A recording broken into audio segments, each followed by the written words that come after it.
But today on the Family Answer Man, we're answering your questions about love languages and communication from a Biblical Worldview on the Family Answer Man program. This is David Orgis, and I am here with Dr. Mark Crosby, the Family Answer Man himself. This time is designed to answer questions commonly asked from both counseling and church settings, and our goal is to answer general questions from a biblical worldview through the lens of our collective years and experience of education to help you, our listeners, have a stronger, healthier, and happier family. If you would like to submit a question, you can do that by emailing the Family Answer Man at loumc.org. Again, that is Family Answer Man at loumc.org. We would love to hear from you and help answer your questions. Now, today, before we get started, I want to say thank you to the incredible people at Winter's Air and Days Smokehouse and Specialty Meats for underwriting today's show. Winter's Air is located in Denham Springs and services the Denham Springs and surrounding areas. And Days Smokehouse is located at 35770 LA Highway 16, just north of Denham Springs. Now, this is not a therapy session, and this is not specific advice to your situations. Mental health is a very serious issue. Family dynamics can be and often are very complicated and dynamic. So, for in-depth answers to your questions, we encourage you to seek professional counsel specific to your unique circumstances. Now, we do hope that this episode of the Family Answer Man will encourage you and inspire you to make changes that are going to lead to a stronger, healthier, and happier family. Again, I am David Orgis, and I am joined by Dr. Mark Crosby himself. Dr. Mark, when people talk about communication, how often do you hear that as one of the major key issues that people present themselves as a pastor, as a therapist to you? Yeah, communication is one of those things. It's a very broad term, and so many people have different definitions, if you will, as to what they're meaning when they're asking for better communication or when they say we don't communicate. In most cases, I will argue, though, that the lack of communication comes as a result of areas in one's life, as we mentioned before, that has not been truly worked out. In other words, there's still some things they're harboring, still some things that they're holding against that person. It could have been something happened, the night before, or 2 weeks ago, or 2 years ago, or 20 years ago. Something that, again, just keeps a person from speaking, sharing intimately with their spouse, with their family member, whomever, about certain areas of life. And so what happens is they may talk in general terms, they may talk about daily things, but they never talk about personal, intimate things that have significance, that have meaning, that have value to their life, simply because they feel like maybe they don't trust the person with that information, or they don't feel like reaching that level of communication because of the pain or the hurt that they've experienced. So communication, again, defined in many ways for different people, is an issue that people are always struggling with, especially in their family and in their marriages. So as we look at that complex system of communication that comes especially between husbands and wives today, the question that was written in, again, Family Answer Man at loumc.org if you want to submit a question. The question that was written in today is this. It said, Family Answer Man, my wife says, quote, I don't speak her love language, close quote, which is why she doesn't feel loved. What does that even mean? Wow, yeah. So Dr. Gary Chapman, many years ago, coined the phrase the love language as a clinical counselor.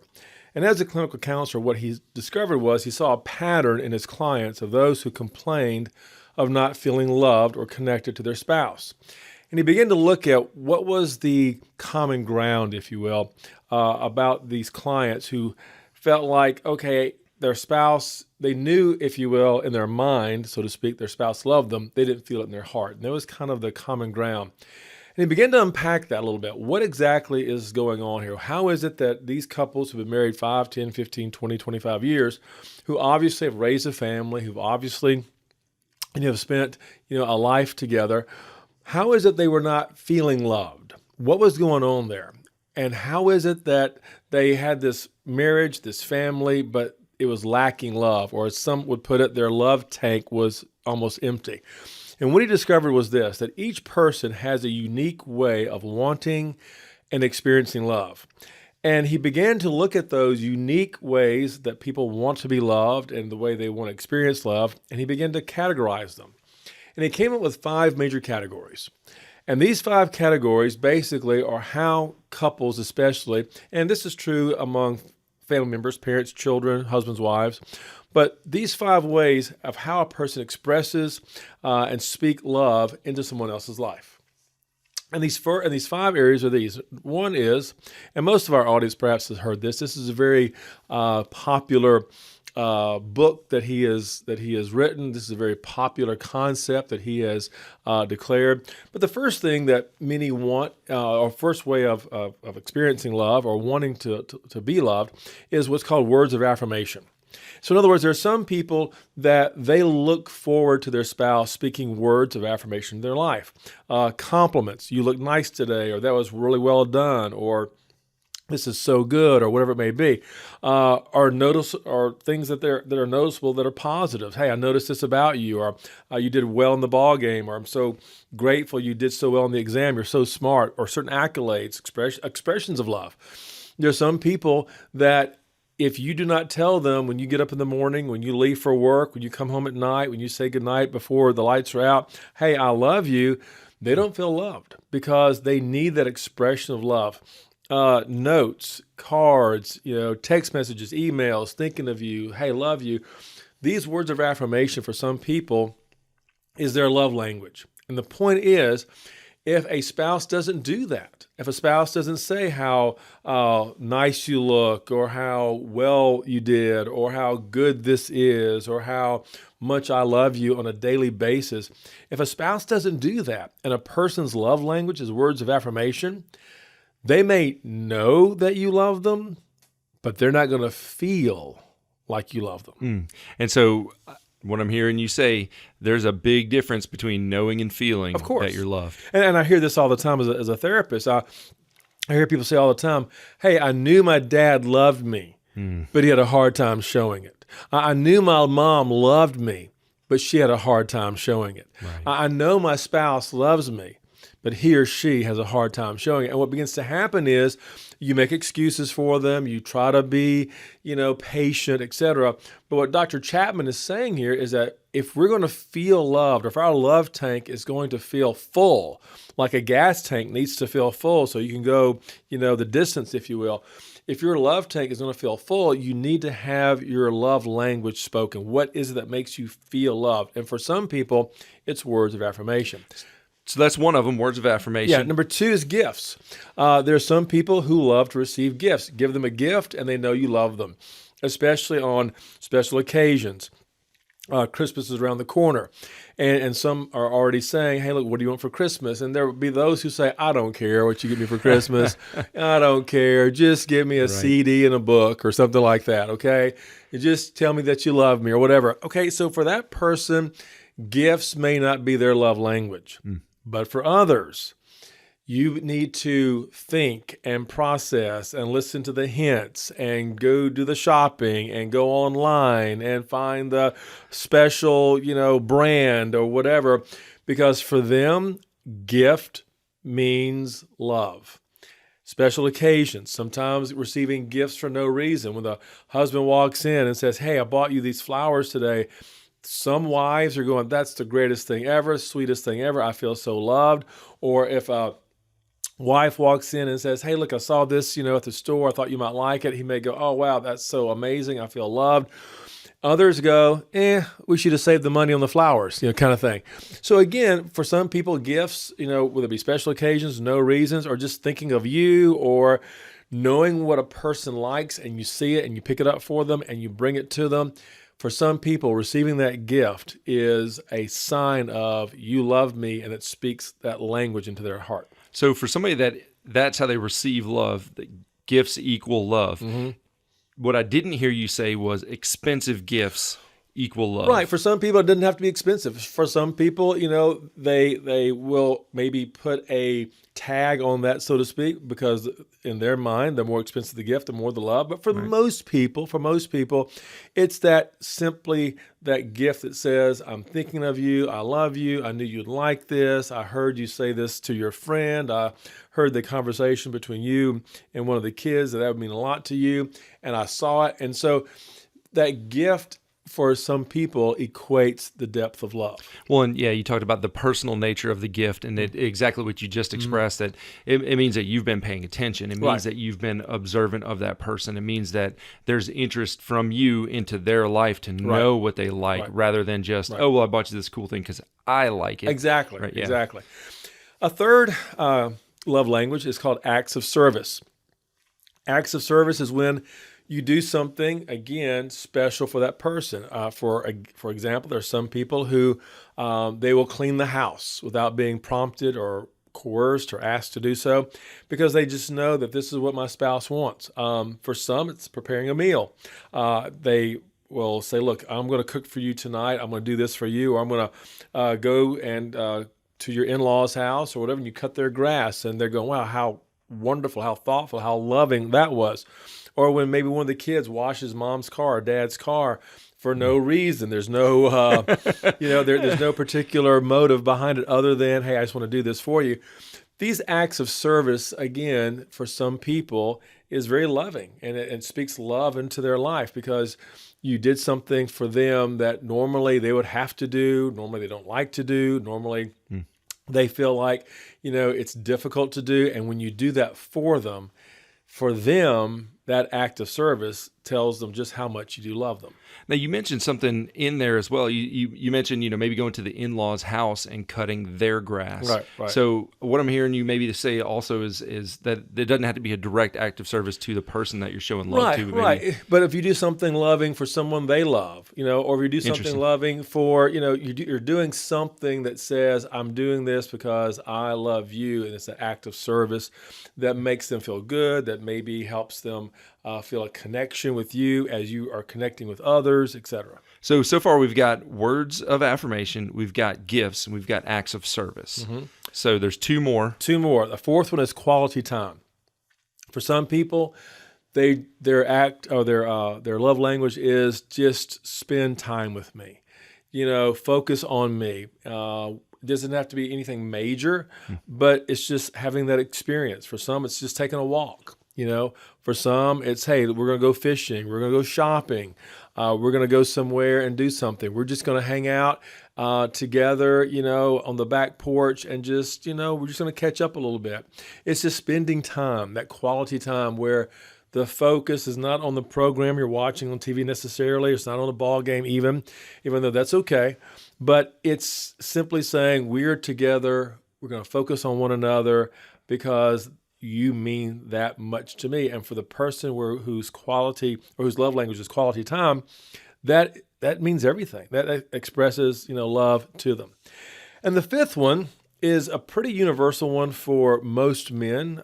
Many will argue that this is the primary language of love, if you will, and that is physical touch and affection.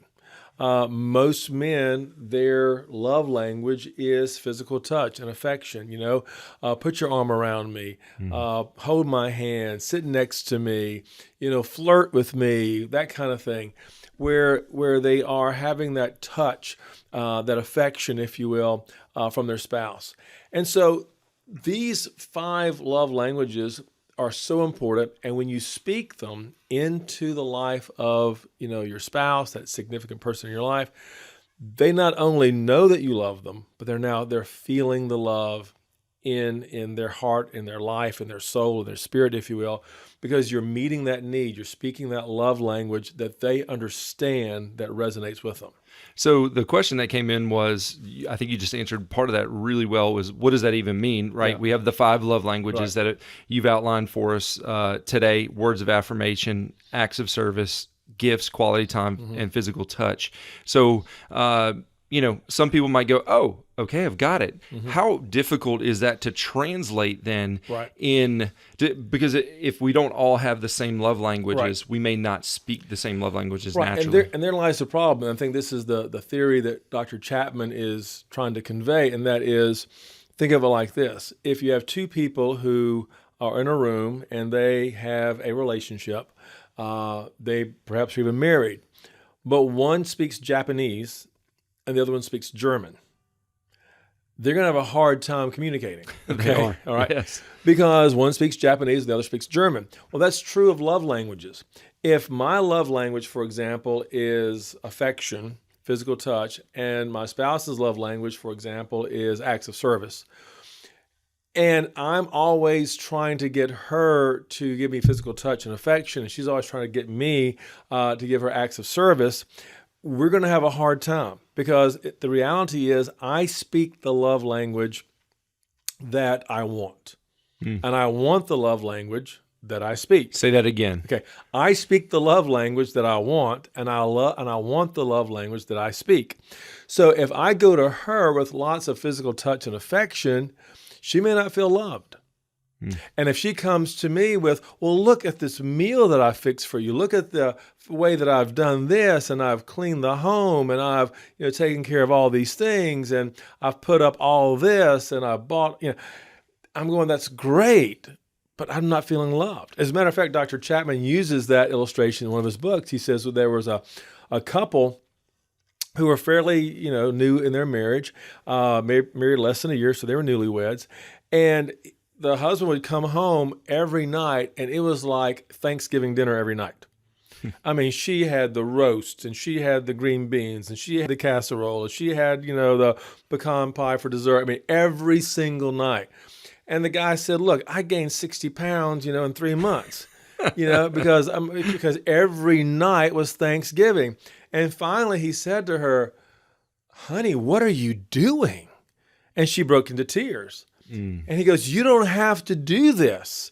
And she says, but this is how my mother showed love to my father. And he said, look, this is wonderful. You cook great. The meals are wonderful. I love the food. I've gained 60 pounds, but this is not what makes me feel loved. Wow. And so it is with so many couples. They may get along, they may do all the right things, they may cook the right meals, they're going to work every day, but when they come home at night and they make that connection, if one speaks German and one speaks Japanese, they have a hard time communicating. Regardless of how much each of them both want to express love. Exactly. And so, in the situation or scenario that I gave you, his love language perhaps was physical affection. So she could have made him a bologna sandwich for dinner, okay, with some potato chips, and bottled water. But if she loved on him affectionately that evening, if she, put her arm around him, if she held his hand, if she flirted with him, whatever, that would express love to him. The fact that there was gravy and mashed potatoes and green beans and corn on the cob and, baked, turkey and, casseroles, that was nice, but he didn't feel loved. He felt full, okay, physically, he enjoyed the meal, but he didn't feel loved. And that, I think, is what this lady is trying to say here. She knows her husband loves her, but if he's not speaking her love language, whatever that may be, he's going to be frustrated because he may be doing a lot of good things. He may be working hard every day. He may be doing acts of service. He may be, giving her gifts even. But maybe what she wants is quality time. I don't know. I'm just, throwing that out there. But the problem again is this. We speak our love language to our spouse or family member. We speak our love language to our spouse or family member. And when we do that, we run a risk that we may not be speaking their love language. So how do you figure out what your spouse's love language is? Or even you mentioned earlier, your kids, or, it could be in-laws or just friendships. And how do we figure out what somebody else's love language is so that we can overcome great question. that language barrier? Remember, we are to speak the language of love that they understand. So your question is a great question, because if we're going to have a healthy, happy marriage, we have to speak the language that our spouse understands. So again, the question is not, do you love them? That's not the question. The question is, do they feel loved? So feeling loved is what creates the connection. And so again, the truth is, these love languages, I will argue, and I think there's research to back this up, transcends all cultures. We are wired to love. We're wired to be loved. And that's how our tank is filled up. So again, how do I know what my love language is? Number one, how one expresses love is often how they want to receive love. So if a person is very affectionate, if a person is lots of touch and lots of affection, they're always putting their arms around you, always wanting to hold your hand, and always wanting to flirt, and always want to sit in your lap, or whatever it is, that they are wanting to do to show love, or they sit next to you really close, in the car, whatever it may be, what they're saying is, this is how I want to be loved as well. So they express love the way they want to receive love. Or if they're always doing acts of service, if every time you come home, they kind of say, well, I cleaned this up, or hey, did you notice this? Give the list of accomplishments for the day. Right? I did this. Or if they're always wanting, if they're always telling you how nice you look. Oh, you look so nice. You did so well. They may want to in turn hear from you, yes, you look nice too, or you did this very well, or you're really great at doing that. Those words of affirmation. So again, one expresses love many ways in the way they want to receive it. The second thing is this: when they become hurt or offended when they didn't get what they expected. So let's say it's Christmas morning, and for you, giving gifts is not a big deal. It's about the day. It's about, friends and family coming over. It's about having some time off. It's about going to church that morning, whatever it may be, okay? Gift giving is not the big thing for you. You realize, hey, we have everything, we don't need more stuff. I can only, have so many tie racks, I can only have so many pairs of pajamas, so gifts aren't a big deal for you.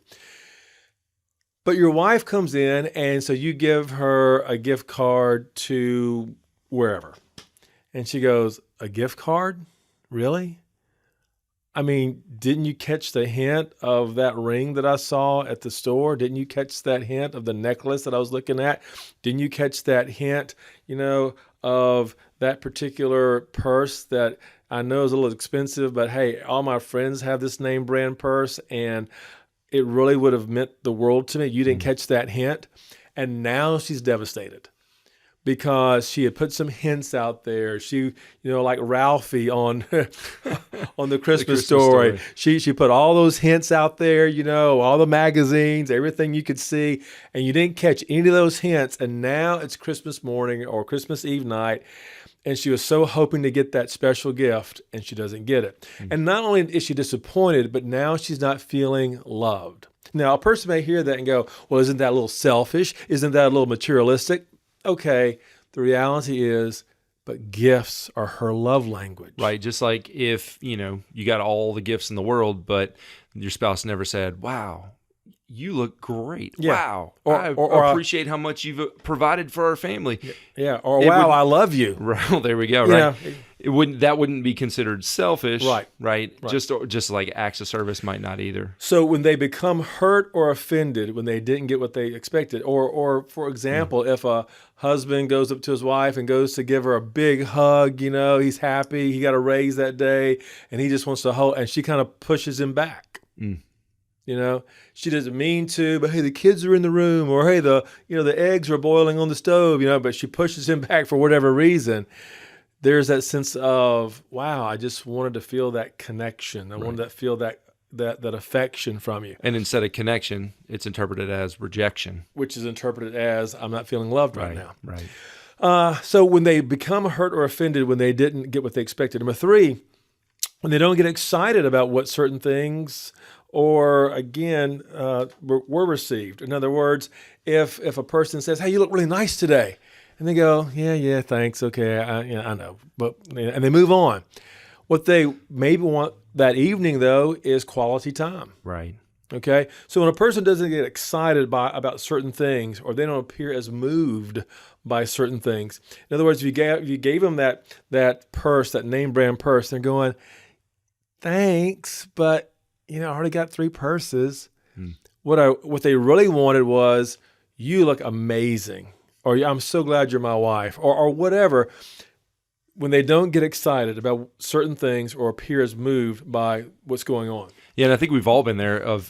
You get excited about either a gift or an event or the great letter that you've written, this love letter, or and it falls flat. Right. Yeah, I think it's easy to identify. Yeah. So when you tell somebody how nice they look and nothing happens, when you tell somebody, hey, I got you this gift and nothing happens. Okay, maybe quality time is what they're looking for. Maybe affection. A fourth one: watch how their family of origin interacts, because they often will give you clues of your spouse's love language as you watch how they interact. Maybe at holidays and other times where the family gets together, because how they interact is often going to be a clue as to how your spouse learned love language. And sometimes, number 5, you just have to ask. Sometimes you just have to ask, what is your love language? What speaks love to you? And go over these 5 things and just try to ask them. And most people kind of will think about it for a moment, and they'll be honest, hopefully, in most cases, where they go, you know what, I've always been a physical touch affection person. I've always been a quality, time person. I've always been hey, gifts mean a lot to me. When I was growing up, I didn't get a whole lot, but when I did, I knew that person loved me, or whatever it may be. But the main thing is making and knowing the love language a priority. That's the main thing. Knowing the love language, making it a priority, and being consistent with that. So if your spouse is a person that says, hey, I love receiving gifts, make sure that happens.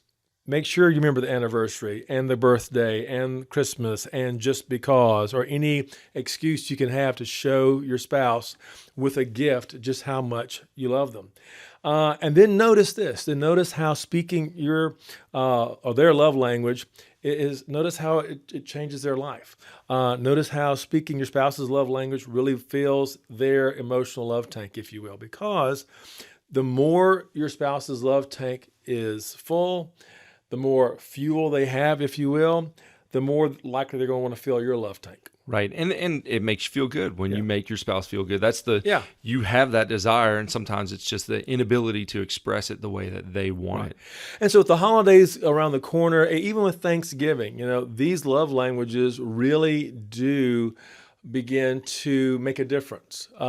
People expect to hear them more. Hey, this was great. This was wonderful. Spending quality time. I have some time off. I'm not going to go spend it all in the deer camp, or at the deer stand. I'm going to spend some time with you. For all of our deer hunters out there, that was for you, I guess. But but spending time with your spouse, spending time with your kids, spending time with those that you care about. Here's the point. When you give those gifts, when you spend that time, when you show that affection, when you do those things that speak love into your spouse's life, into that significant person's life, that's what makes us all feel happier, healthier. That's what creates a happier and healthier marriage. It's what creates a happier and healthier family. Speak the love language into their lives. Well, there you have it from the family answer man himself. There are 5 love languages. Figure out what yours is, and definitely figure out how to speak your spouse's, so that not only that they will know that they're loved, but they will feel that they're loved. I want to say thank you today for joining us on the Family Answer Man program. Again, if you have questions, we would love to hear from you and answer those questions. You can email us at thefamilyanswerman@loumc.org. Again, a special thank you to Winter's Air and Days Smokehouse and Specialty Meats for underwriting today's show. And as always, this is not a therapy session, and we are not giving specific advice to your situation, but we do want you to get specific help if you need it. So we encourage professional counseling, Christian counseling, and as always, we hope that this episode of the Family Answer Man has encouraged you and inspired you to make the changes that will lead to a stronger, healthier, happier family.